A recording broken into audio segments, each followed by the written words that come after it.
Walang pondo yan. Walang pondo. Di ba sabi mo, cheque lang na may 10,000?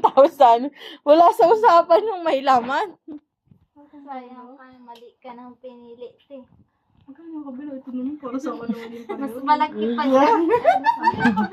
Mamalay ko. Ibalik mo na yan. Ito yung kabila. Mamili ka.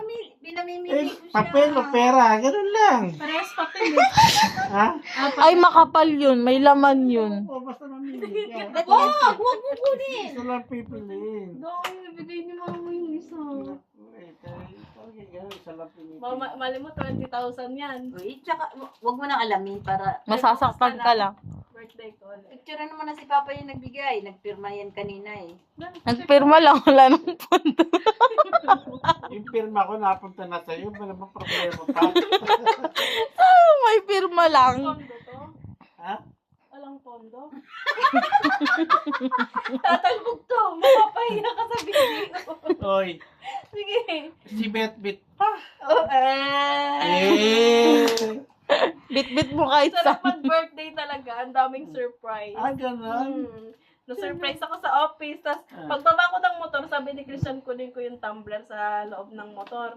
Sabi ko, wala akong dalang tumbler. Sabi niya, ay, yung tumbler ko na lang kawaya mo. Tapos, pagbukas ko ng upuan, may flower. May flowers! Tapos, may ano pa, may cake. Pero, Tapos, kahit anong ibigay niyo sa akin, walang mas makatumbas sa greetings ni Lolo. Bakit tinawagan mo lolo mo? Tinawagan niya ako. Tinawagan ko si nung una, tapos sabi ko kay Tita Grace si Lolo. Tapos maya tumawag si Tita Grace. Tapos sabi niya sa akin, ano daw ba raw susuotin namin? Kay birthday ko raw. Sabi ko, bakit pa natin, ay una bibili raw ng baro. Sabi ko, bakit pa tayo bibili ng baro? Magpapumbay lang tayo.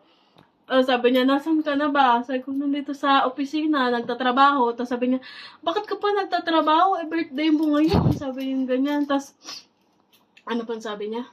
Sabi niya, saan daw kami kakain? Pero bibiregaluhan niya raw ako si Senta. Kasi yun na lang daw yung pera niya. Magkano? Si Senta. 60 pesos? Si Senta na lang daw kasi yung pera niya. ubus na yung tukoy.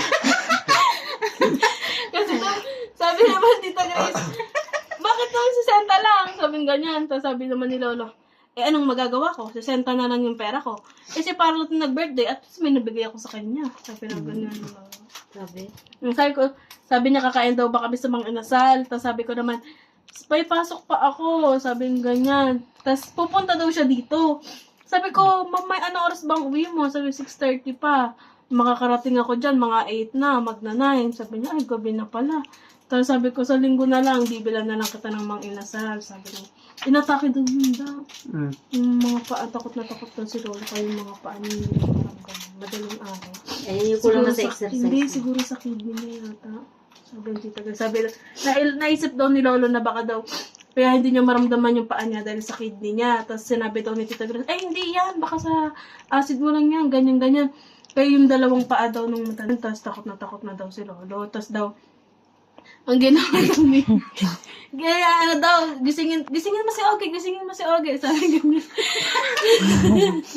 Sabi gisingin mo si Ogie. Nakaka-distract ka naman.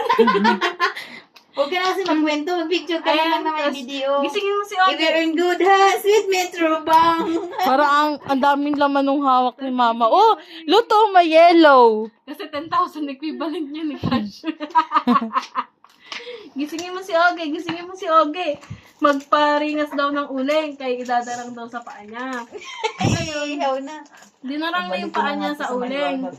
Tapos hindi niya pa rin maramdaman. Ginawa daw ng Tita Grace, may pang-massage na siguro yung ganun yun. Ginanon daw ng ginanon ni Tita Grace yung paa ni Lolo. Tapos maya-maya naramdaman na ni Lolo. Nakiliti na, umayon na yung matanda.